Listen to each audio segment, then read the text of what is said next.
Hello everyone, कैसे हैं आप सभी। स्वागत है आप सभी का मिंट स्टडी 6 के आपके अपने इस चैनल पर। और आज मैं आपके सामने एक ऐसी वीडियो लेकर के आया हूं जिसको पहले भी बनाया जा चुका है, लेकिन आप सभी की काफ़ी समय से डिमांड थी। नए समय के साथ नए नए अपडेट्स भी आते हैं और नई तरीके से चीज़ों को देखने में मज़ा भी बहुत आता है। तो ऐसे में आज मैं आप सभी के सामने एक वीडियो लेकर के आया हूँ जिसके अंदर आज हम चर्चा करेंगे कि केवीएस में कैसे बनते हैं teacher, how to become teacher in KVS. ये हमारा आज का मुद्दा होगा। हो सकता है कि आपने केवीएस में आज से पहले अप्लाई किया हुआ हो, तो ऐसे में कोई ज़्यादा खास जानकारी आपको मिलेगी नहीं, क्योंकि यहाँ पर सारी बातें पुरानी ही रहेंगी। अगर आप जानकारी को गेन करना चाहते हैं तो इस वीडियो को कंटिन्यू कर सकते हैं। उसके अलावा अगर आप नए हैं और पहली बार केवीएस के बारे में जानना चाहते हैं या फिर केवीएस में अप्लाई करने के बारे में सोच रहे हैं, तो ऐसे में ये वीडियो आपके लिए बहुत ही ज़्यादा फ्रूटफुल साबित होने वाली है। आज की इस वीडियो के बाद किसी भी तरह का कन्फ्यूजन आपको रहेगा नहीं और हर तरह की बातें आपकी कवर हो जाएंगी। आज का जो सेशन होगा वहाँ पर मैं पीआरटी को फोकस करूँगा, और अगर आपकी डिमांड रही तो आगे दूसरे सब्जेक्ट्स को भी हम कवर करेंगे। प्राइमरी टीचर कैसे बने, इसको लेकर के हम लोग बातचीत करेंगे। कौन एलिजिबल है, किस तरीके से सारी चीज़ें होती हैं, उसके बारे में सारी चर्चाएँ करेंगे। क्या क्या चीज़ें और कैसे ये अपने स्टेट से अलग हैं, ये हमारी सारी बातें होंगी। बाकी जो इसके ऊपर जब आप जुड़ जाते हैं, हालांकि ये तो वीडियो है, किसी भी तरह की कोई बात हो तो कमेंट्स में भी डाल सकते हैं, लेकिन जितनी भी अपडेट्स होती है वो हम टेलीग्राम पे छोटी छोटी जो चीज़ें होती हैं वो अपडेट करते रहते हैं। तो अगर आप केवीएस के लिए प्रिपेयर कर रहे हैं तो कुछ बातें से आपको इंश्योर होना है। नंबर 1, ये वीडियो आप पूरी देख रहे हैं। अगर पूरी नहीं देखेंगे तो कोई खास फ़ायदा होगा नहीं। सो फर्स्ट थिंग कि आप इस वीडियो को पूरा देखेंगे। दूसरी चीज़, आप मेरे साथ टेलीग्राम पे जुड़े हुए हैं, और टेलीग्राम से जुड़ने के लिए आपको जो लिंक है वो वीडियो के डिस्क्रिप्शन में मिल जाएगी। तीसरी चीज़, आपने मेंटल स्टैटिस्टिक्स एप्लीकेशन को इंस्टॉल कर रखा है, क्योंकि यहीं पर आपको सारी चीज़ें मिलेंगी। अभी मैं किसी तरह के कोर्स के बारे में आपसे बातचीत नहीं करूँगा, सिर्फ और सिर्फ बात करूँगा कि कैसे और कौन इसके लिए जो है तैयार है और कौन इस एग्ज़ाम को दे सकता है।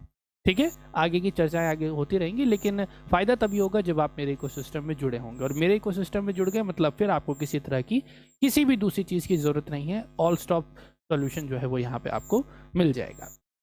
तो कुल मिलाकर के सबसे पहले अभी हमने जेबीटी करी होगी, या बीएसटीसी किया होगा, या डीएलएड कर रखी होगी, इवन आपने बीएड भी कर रखी हो, कई सारे आपने टीचर ट्रेनिंग के कोर्सेज कर रखे होंगे।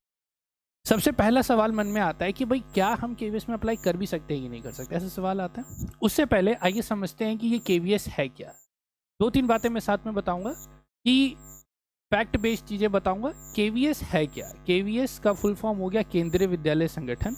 और केंद्रीय विद्यालय संगठन एमएचआरडी, जो कि आजकल मिनिस्ट्री ऑफ एजुकेशन के अंतर्गत एक संगठन है, एक ऑटोनोमस बॉडी है, जो कि क्या करता है, एक चेन ऑफ स्कूल्स है पूरे देश भर में, और 3 स्कूल विदेशों में भी हैं। उन सभी स्कूलों के अंदर अलग अलग डिस्ट्रिक्ट में, अलग अलग स्टेट में कई सारे स्कूल, उसकी ये कंप्लीट चेन है, और वहाँ पर इनके स्कूल्स हैं और वहाँ पर पढ़ाई होती है। आसान भाषा में आप ये समझिए।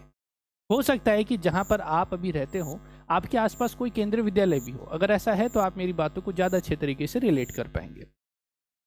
ये जो केंद्रीय विद्यालय संगठन जो बनाया गया, यानी कि इसके अंतर्गत जो स्कूल्स बनाए गए, कारण क्या था? केंद्रीय विद्यालय बनाने का मुख्य कारण ये था कि हमारे देश में हर अलग अलग स्टेट्स में भी स्कूल हैं, लेकिन जो हमारे देश के जो सेंट्रल गवर्नमेंट के जो एम्प्लॉयज़ हैं, अब उनकी जॉब जो होती है ट्रांसफरेबल होती है। जैसे कि आर्मी पर्सनल्स को आप देख लीजिए, ठीक है, और जो दूसरे लोग हैं जिनके डिपार्टमेंट्स पूरे देश में हैं, और पैरामिलिट्री फोर्सेस हो गई, जो कि इधर उधर उनका ट्रांसफ़र होते रहता है, तो उनकी पढ़ाई किसी भी तरीके से बाधित ना हो, उनके बच्चों की खासकर, उनकी तो वो तो जॉब पे ही लगे हुए हैं।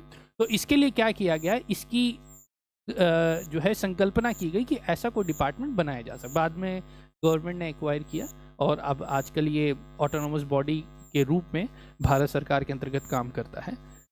तो यहाँ पर ये मेनली बनाया गया गवर्नमेंट सर्वेंट के जो बच्चे हैं उनके लिए, ताकि इनका जब ट्रांसफ़र हो तो बच्चे की पढ़ाई हैम्पर ना हो। क्योंकि केंद्रीय विद्यालय, अगर जम्मू कश्मीर में कोई बच्चा कुछ पढ़ रहा है और अगर ट्रांसफ़र लेकर के अगर वो कन्याकुमारी चला जाएगा, तो वहाँ पर भी उसको वही चीज़, सारी चीज़ें सेम जो है देखने को मिलेगी।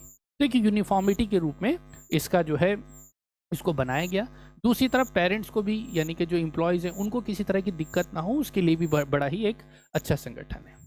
तो कुल मिलाकर के आपको ये बात तो समझ में आ गई कि केंद्रीय विद्यालय संगठन जो है वो सेंट्रल गवर्नमेंट जो है एम्प्लॉयज़ के लिए है। कई स्कूल सिविल स्कूल्स भी होते हैं, लेकिन आम तौर पर जो बच्चे जो होते हैं उसके अंदर जो मैक्सिमम जो आपको कवरेज मिलेगी वो सेंट्रल गवर्नमेंट के एम्प्लॉयज़ की मिलेगी। ठीक है, तो ये तो समझ में आ गया कि भाई केवीएस बना क्यों है, केवीएस को क्यों बनाया गया है, ये हमको समझ में आ गया। दूसरा सवाल, अब केवीएस में अपना क्या रोल है? भाई सिंपल सी बात है, जहाँ स्कूल होंगे वहाँ टीचर की जरूरत पड़ेगी, और टीचर कौन है? आप, मैं, हम जैसे लोग ही टीचर बनेंगे। तो देश का कोई भी व्यक्ति जो इस यहाँ पर टीचर बनने की मिनिमम क्वालिफिकेशन रखता हो, मतलब यहाँ पर जो भी लोग डिमांड करते हैं, तो देश का कोई भी नागरिक, उसमें आप भी हैं, अगर आप उन क्वालिफिकेशंस को रखते हैं तो आप केंद्रीय विद्यालय संगठन में अप्लाई कर सकते हैं। समझ में आ गई बात? तो अब यहाँ पर किसी भी तरह का कोई सवाल नहीं होगा कि यूपी में ऐसा होता है, दिल्ली में ऐसा होता है, हरियाणा में ऐसा होता है, कर्नाटका में ऐसा होता है, जम्मू में, बंगाल में, ऐसा अब कोई सवाल नहीं रहता। अगर आप भारत देश के नागरिक हैं तो यहाँ पर हर एक वैकेंसी पर आपका पूरा हक है। यहाँ पर किसी तरह की कोई रिजर्वेशन नहीं है स्टेट के लिए, कैटेगरी वाइज रिजर्वेशन है, लेकिन स्टेट का कोई रिजर्वेशन नहीं है। जो स्टेट की पॉलिसीज होती हैं वो यहाँ पर अप्लीकेबल नहीं होती। तो कुल मिलाकर के if you are an Indian, अगर आप नेपाली को भी यहाँ पे मौका दिया जाता है, लेकिन आमतौर पर अधिकतर व्यूवर्स अपने भारतीय ही हैं। अगर आप भारतीय हैं तो और न्यूनतम यानी कि मिनिमम क्वालिफिकेशन रखते हैं तो आप यहाँ पर अप्लाई कर सकते हैं।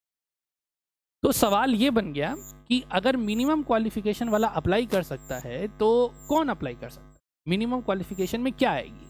तो इसके लिए अब यहाँ पर मैं कोई ऑफिशियल पर्सन नहीं हूँ जो मैं आपको बताऊंगा कि ये बंदा होगा। मैं यहाँ पर एज एन मैसेंजर मैं आपको बताऊंगा कि केंद्रीय विद्यालय संगठन क्या मांगता है।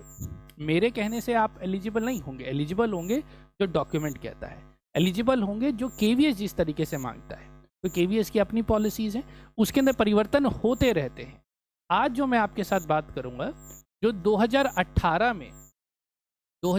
में केंद्रीय विद्यालय की जो रिक्रूटमेंट हुई थी उसमें उनकी क्या रिक्वायरमेंट थी, क्योंकि 2018 के बाद अभी तक रिक्रूटमेंट आई नहीं है। तो 2018 में क्या था, इस बेस को समझने की कोशिश करेंगे ताकि एक मोटा मोटी चीज़ें हमको क्लियर हो, और यकीन मानिए वही सारी चीज़ें अभी भी कंटिन्यू होंगी, और किसी तरह का अगर कोई परिवर्तन आता भी है तो वो समझने की काबिलियत हम रख पाएंगे। ठीक है, तो इस चीज़ को 2018 को बेस मान के अभी हम चर्चा करेंगे। ठीक है, तो चलिए अब देखते हैं हु कैन अप्लाई। ठीक है, और आज की बात को हम इसी तरीके से who can apply in process of selection, इन दोनों चीज़ों को साथ में लेकर के चलेंगे। तो हु कैन अप्लाई, सबसे पहला मैंने आपको बता दिया कि मैं पीआरटी के बारे में बात करूंगा। अगर आप टीजीटी या फिर पीजीटी के बारे में जानना चाहते हैं तो कमेंट्स में ज़रूर बताइएगा। विद योर सब्जेक्ट्स, अगर आपकी संख्या ज़्यादा रही और सच में लगा कि डिमांड है तो आपके लिए मैं स्पेसिफिक वीडियो यहाँ पे कवर करूँगा, लेकिन ज़्यादातर चांसेस यही हैं कि आप मेरी इन्हीं बातों से उन बातों को रिलेट करके समझ जाएंगे। ध्यान रखिएगा, ये जो 2018 की जो भी मैं आपसे बात करूंगा, इसके लिए मैं आपको 2018 की जो एडवर्टीजमेंट थी वो भी मैं आपके साथ शेयर करूंगा। जब आप इस वीडियो को देख रहे होंगे, आज की तारीख देख लीजिएगा, आप टेलीग्राम पर जाएंगे और इस तारीख को आप देखेंगे तो आपको यहाँ पर एक एडवर्टीजमेंट अपलोडेड टेलीग्राम पर दिखाई देगी। ठीक है, तो वहाँ से आप उसको डाउनलोड करके आप उसको अच्छे से पढ़िए, क्योंकि जब तक हम सेल्फ एनालिसिस नहीं करते तब तक हम जो है बेहतरीन काम नहीं कर सकते। तो 2018 में पीआरटी की मैं बात कर रहा हूँ, तो कौन कौन अप्लाई कर सकता है?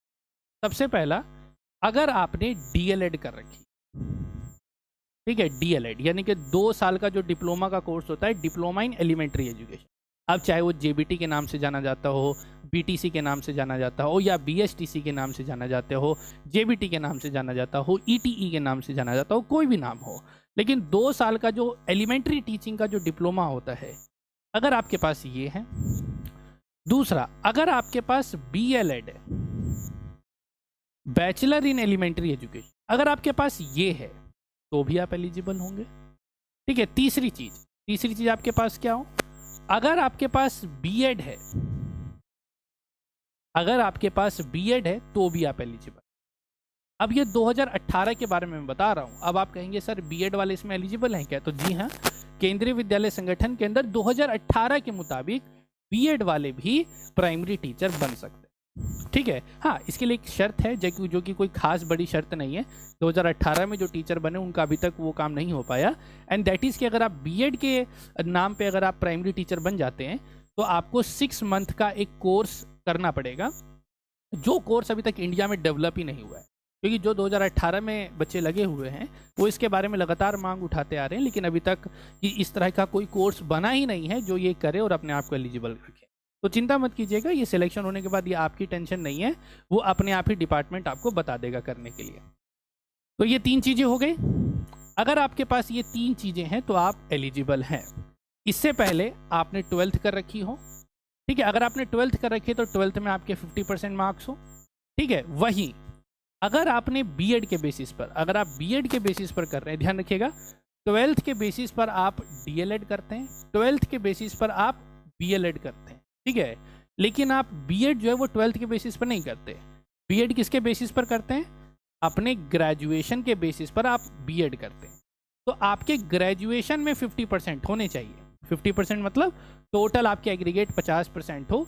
अगर ग्रेजुएशन में मान लीजिए किसी बच्चे के 12th में 40% है, 12th में 40% है, ग्रेजुएशन में उसके 50% है और उसके पास बीएड है, तो क्या ये एलिजिबल हो पाएगा? तो जवाब होगा हाँ, क्योंकि यहाँ पर जब आप बीएड के बेसिस पर जब आप अप्लाई करते हैं तो वो ग्रेजुएशन को बेस मानता है, ना कि 12th को, तो ये काम नहीं चलेगा। तो ग्रेजुएशन में अगर आपके 50% या उससे ज़्यादा है तो चल जाएगा, लेकिन अगर ग्रेजुएशन में 50% से कम है तो आप एलिजिबल नहीं हो पाएंगे। इस चीज़ को लेकर के केवीएस बहुत ही स्ट्रिक्ट है। स्टेट में काफ़ी लचीली पॉलिसीज़ है, लेकिन यहाँ पर ये काफ़ी स्ट्रिक्ट है। दूसरी तरफ 12th में अगर आपके 50% से कम नंबर होते हैं तो भी आप एलिजिबल नहीं हो पाएंगे। ध्यान क्या रखना है, यहाँ पर डीएलएड, बीएड और या बीएलएड, इसमें कितने नंबर है इस चीज़ से फ़र्क नहीं पड़ता, ठीक है। तो पहली चीज़ कवर हो गई कि पहली चेन बनी अगर आपने 12th कर रखी हो। दूसरी, अगर आप बीएड ग्रेजुएशन के बेसिस पर कर रहे हो तो कैसे आपका काम चलेगा, ये आपने कर लिया। दूसरी रिक्वायरमेंट हो गई। तीसरी रिक्वायरमेंट आपके पास क्या होना चाहिए? सीटेट होना चाहिए। सीटेट, वो भी पेपर 1। कुछ बच्चों की दिक्कत रहती है कि सर मैंने स्टेट टेट कर रखा है, किसी ने यूपी टेट कर रखा है, किसी ने रीट कर रखा है, किसी ने एच टेट कर रखा है, तो भैया वो सब नहीं चलेगा। यहाँ पर सिर्फ और सिर्फ सीटेट का, वो भी पेपर 1। अगर आपने सीटेट का पेपर 2 कर रखा है, कहेंगे सर हमने तो बीएड कर रखा है तो हमने तो पेपर 2 करेंगे, हम क्यों दे पेपर 1? तो ध्यान ये रखना है कि यहाँ पर अगर आपको पीआरटी यानी कि प्राइमरी टीचर अगर बनना है तो आपको सीटेट पेपर 1 ही रखना है और कोई दूसरा नहीं। तो यहाँ पर अभी आपके पास ऑप्शन है। अभी आपने ये दिसंबर सीटेट वाला फॉर्म भर रखा होगा तो इसको अच्छे से दीजिए, इसमें अच्छे नंबर से पास होइए। और ध्यान रखिएगा, सीटेट में कई बार पंगा क्या आता है कि भाई वो अपीयरिंग वाला पंगा आता है कि फर्स्ट ईयर में दे दिया था एग्जाम, सेकंड ईयर में दे दिया था, तो इसको अच्छे से कर लेना ताकि आपका ये सीटेट अच्छे से क्लियर हो जाए और इस तरह की कोई प्रॉब्लम ना हो। हालांकि सीटेट अगर आपने सेकेंड ईयर में अगर आप अपीयर हुए थे तो आप एलिजिबल होते हैं और केवीएस इसको मानता भी है। तो ये 3 बातें क्लियर हो गई, ठीक है। इसमें किसी तरह की कोई डाउट, इसमें किसी तरह का कोई डाउट नहीं है, सब कुछ कवर है, ठीक है। ये आपका मेन चीज़ समझ में आ गया। और क्योंकि मैं यहाँ पर आपसे बात कर रहा हूँ नए बच्चों के लिए, और पुराने बच्चों को तो सब चीज़ पहले से ही पता है, तो नए बच्चे अगर हैं तो आपको एज से संबंधित परेशान होने की जरूरत नहीं है। मिनिमम एज के बारे में इसमें कोई डिस्कशन नहीं है, ठीक है। और मैक्सिमम एज का आपका कोई लेना देना नहीं है। बाकी अगर आप जानना चाहेंगे तो एक बार जो है एज वाला जो है 2018 की एडवर्टीजमेंट में ये मैं ड्यूटी आपको देता हूँ, बता भी सकता हूँ, लेकिन ये ड्यूटी मैं आपको देता हूँ कि आप उसको देख लेना। कुछ बच्चों को एज रिलैक्सेशन के बारे में जानना होता है तो ये चीज़ भी आप देख लेना, ठीक है। बाकी एक चीज़ जो इंपॉर्टेंट है जो मैं बताना चाहूँगा वो है फीमेल कैंडिडेट्स के लिए। वो किसके लिए है? फीमेल कैंडिडेट्स के लिए। और वो क्या है कि केवीएस फीमेल्स को बहुत ज़्यादा प्रमोट करता है, ठीक है। और फीमेल के प्रमोशन के अंदर इंपॉर्टेंट चीज़ क्या हो जाती है कि अगर आप केवीएस में अप्लाई करते हैं और अगर आप फीमेल हैं तो आपको 10 ईयर्स का एक्स्ट्रा रिलैक्सेशन मिलता है। अदर कैटेगरीज का आप पढ़ के समझेंगे कि 5 साल 3 साल जो भी है वो आप समझेंगे। फीमेल्स को एडिशनल 10 ईयर्स का यहाँ पर रिलैक्सेशन है। तो अगर आप एक महिला हैं और रिसेंटली अगर आपको इसके बारे में पता चला और आपको लगता है कि यार ये तो मिनिमम एज तो कवर हो चुकी है, तो एक सेकेंड रुकिएगा और देखिएगा कि कहीं 10 साल जोड़ने के बाद अगर आप अंदर हैं तो आप अप्लाई कर सकते हैं, ठीक है। तो ये यहाँ तक बात क्लियर हो गई। इतना ही जानना है अभी आपको। इसके अलावा अगर कोई इंपॉर्टेंट सवाल बनता है तो आप कमेंट्स में डालिएगा। और आप देख रहे हैं कि मैं बिल्कुल इत्मीनान से, आराम से आपको बातें बता रहा हूँ, तो इस चीज़ का फ़ायदा उठाइएगा। ये मत सोचिएगा कि सर स्लो है, स्लो नहीं है। यहाँ पर आपको आराम से बताने का जो है मैंने बेड़ा उठाया है कि भाई आराम से बताएंगे, कोई दिक्कत नहीं है। कहाँ भागना है हमको, ना ही केवीएस का भी एग्ज़ाम इतना नज़दीक है और ना ही इतनी तेज़ी से कोई चीज़ें चल रही हैं, हम क्यों परेशान हो। चीज़ों को अच्छे तरीके से समझ के काम करते हैं, राइट। तो चलिए ये वाली चीज़ तो अपने को समझ में आ गई कि कौन अप्लाई कर सकता है, ये वाली बात अच्छे से क्लियर हो गई। अब हम देखेंगे कि प्रोसेस ऑफ सिलेक्शन। अब यही इंपॉर्टेंट चीज़ें समझना और इसके बाद उठेंगे आपके सवाल, और सवालों के लिए मैं आमंत्रित करूंगा कि आप कमेंट बॉक्स आपके लिए खुला है, आप अच्छे से अपने सवाल पूछ सकते हैं। तो प्रोसेस ऑफ सिलेक्शन के लिए यहाँ पर मैं आपको स्टेप्स बता देता हूँ। सबसे पहले क्या होता है, इसके अंदर एडवर्टीजमेंट निकलती है, ठीक है। एडवर्टीजमेंट यानी कि नोटिस निकलेगा, ठीक है। और नोटिस के अंदर आपको वैकेंसीज के बारे में, कौन कौन एलिजिबल है, जो सारी बातें मैंने बताई हैं वो नए नोटिस में नए तरीके से होंगी। हो सकता है कि कुछ बदलाव हो, ठीक है। वो नोटिस आपको सबसे पहले निकलेगी और नोटिस के अंदर ये बताया जाएगा कि भाई इस दिन आपको फॉर्म भरना चालू करना है, इस दिन तक ये होगा, इस दिन एग्ज़ाम होगा। इस तरीके से काफ़ी सारी चीज़ें हो सकती है। कई केसेस में एग्ज़ाम डेट को वो नहीं बताते और कहते हैं कि भाई ड्यू डेट में हम इसको कवर कर देंगे। जो केवीएस की पॉलिसी रही है, एडवर्टीजमेंट निकालने के 3 से 5 महीने के अंदर ये लोग एग्जाम कंडक्ट कर लेते हैं, ठीक है। एडवर्टीजमेंट आने के बाद आप फॉर्म को फिल करते हैं और सारी चीज़, अपना एडमिट कार्ड वगैरह सब कुछ रेडी करते हैं और प्रिपेयर करते हैं। इस दौरान जो प्रिपरेशन का फेज़ है कि केवीएस की तैयारी कैसे करें, केवीएस का कट ऑफ क्या होता है, ठीक है। तो इसके लिए मैं सेपरेट वीडियोस बनाऊंगा और कट ऑफ के बारे में अगर आपको ज़्यादा जानकारी चाहिए तो आई बटन पे एक बार देख लेना कि यहाँ पर आपको मिल जाएगा। बाकी वीडियो के डिस्क्रिप्शन में मैं डाल दूंगा कि भाई केवीएस का कट ऑफ का क्या सीन है, ठीक है। तो इसके बाद आपका एग्जाम कंडक्ट होता है, ठीक है। और एग्जाम कंडक्ट होता है तो एग्जाम में एक चीज़ होती है जिसको हम कहते हैं रिटन एग्जाम। रिटन एग्जाम आपका होगा। अब तक ये जो एग्जाम है, ये रिटन एग्जाम यानी कि आपकी OMR बेस्ड होती है अब तक, लेकिन अभी सीटेट भी ऑनलाइन हो गया है। तो उम्मीद ऐसी जताई जा रही है कि हो सकता है कि केवीएस भी जो आपका रिटन एग्जाम जो है वो CBT बेस्ड ले, यानी कि ऑनलाइन ले। लेकिन ये भी मैं आपको गारंटी के साथ नहीं कह रहा हूँ, ये अपने को पता चलेगा जब 2021 या 22 की जब एडवर्टीजमेंट आएगी तब इसके बारे में पता चलेगा। रिटन एग्जाम जो होता है वो आपका 150 नंबर का होता है अब तक के मुताबिक, ठीक है। 150 नंबर का होता है। इसमें आप रिटर्न के अंदर आप अपने नंबर लाते हैं, जितना भी आप स्कोर कर सकते हैं। अभी टेंटेटिवली अगर हम देखें तो केवीएस के अंदर PRT की लगभग 3500 के आसपास वैकेंसी है, 3500 के आसपास रिक्रूटमेंट है। ब्लैंक प्लेसेस है और पूरे चांसेस हैं कि इन सभी के ऊपर रिक्रूटमेंट आएगी। तो 3500 वैकेंसीज होंगी और अप्लीकेंट जो होंगे वो लगभग 1,50,000 होंगे, ठीक है। 1.5 लाख से 2 लाख के बीच एप्लीकेंट होंगे जो इस 3500 वैकेंसी के लिए अप्लाई करेंगे। तो अब इन 1.5 लाख बच्चों में से तो अब 3500 बच्चे सिलेक्ट करने हैं, तो कैसे होगा। तो केवीएस की पॉलिसी, जैसे कि मैंने आपको बताया कि यहाँ पर आप अपने स्टेट को नहीं बीच में लाएंगे कि आपके यहाँ ये होता है, ये स्टेट नहीं है, ये सेंट्रल लेवल की बात होगी। तो यहाँ पर उसी तरीके से हम चर्चा करेंगे। तो आपके ने 150 नंबर में से जो भी आपके नंबर थे आपने एग्जाम दे दिया। अब होगा क्या कि केवीएस क्या करेगी कि जितनी वैकेंसी है ना उससे 3 टाइम्स, 3 गुने बच्चों को बुलाएगी।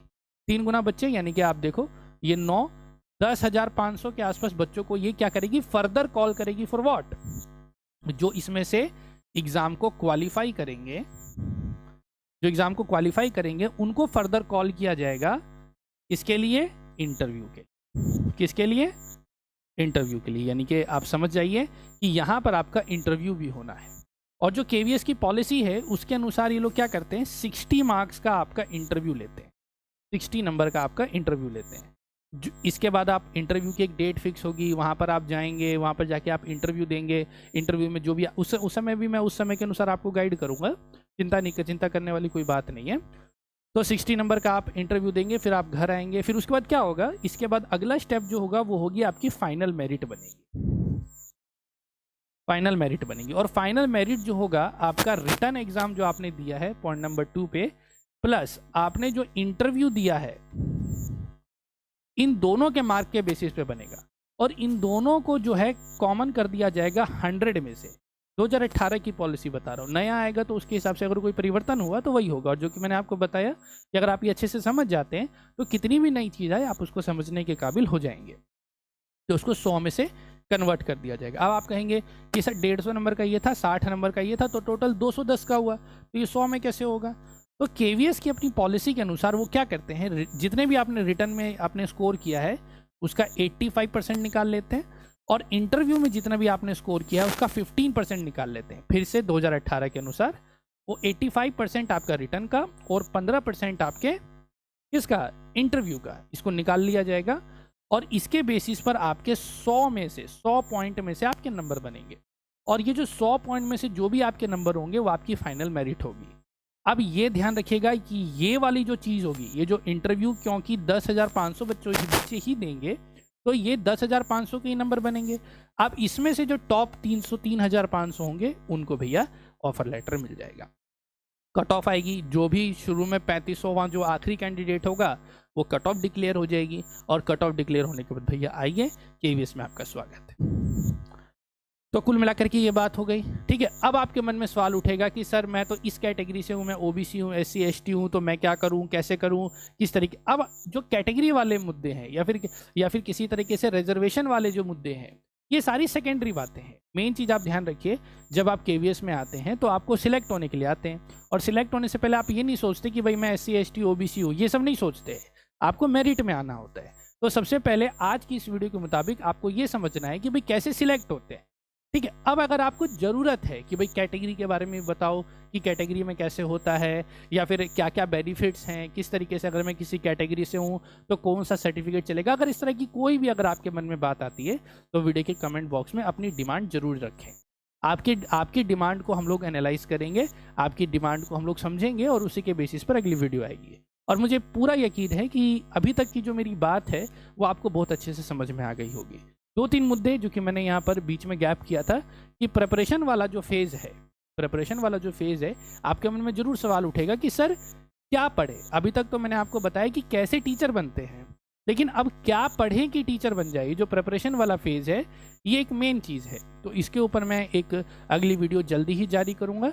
जब तक आप इस वीडियो को एटलीस्ट 50,000 व्यूज़ करा देंगे, ठीक है, आपको सभी दोस्तों को ये बता देना, एटलीस्ट 50,000 व्यूज़ हो जाएंगे, उसके अगले ही दिन जो है आपको यहाँ पर जो सिलेबस है उसकी वीडियो आपको मिल जाएगी, ठीक है। फिर सिलेबस क्या है और प्रिपरेशन का तरीका क्या है वो सारी बातें आपको यहाँ से पता चल जाएंगी। तो कुल मिलाकर के आज की बात इतनी ही है। तो क्या क्या चीज़ें हमने समझी कि भाई केवीएस क्या है, केवीएस के अंदर कैसे सिलेक्ट होते हैं, क्या प्रोसेस है, ये चीज़ें हमने समझ ली हैं। अब आपको करना क्या है, ये वीडियो आपने पूरी तो अब यहाँ तक देख ही ली है। कट ऑफ का एनालिसिस करना है, डिस्क्रिप्शन में वीडियो है। अब आपको क्या करना है, टेलीग्राम से जुड़ जाना है और मेंटर स्टैटिस्टिक्स का एप्लीकेशन इंस्टॉल कर देना है, और बिल्कुल अपने दिमाग से काम करना है। मैं जो बताऊंगा उसको समझना है और अपने दिमाग का काम करना है। मैं बिल्कुल नहीं बोलूँगा मुझे ब्लाइंडली फॉलो कीजिए, मैं आपको यही कहूँगा अपने दिमाग का इस्तेमाल कीजिए। क्यों? क्योंकि एग्ज़ाम में आप अपने दिमाग का इस्तेमाल करके ही सिलेक्ट होंगे, और इसकी मैं बेस्ट विशेष आपको आज यहीं से दे देता हूँ, ठीक है। So that's all for today. I hope कि सारी बातें आपको अच्छे से समझ में आ गई होंगी। कोई भी बात है, किसी भी तरह की बात है, तो आप कमेंट बॉक्स में मुझे ज़रूर बताइए। आपकी बातों को देखा जाएगा, समझा जाएगा, और ज़रूरत पड़ने पर उसके ऊपर एक डिटेल वीडियो भी बनाई जाएगी। So that's all for today. All the best.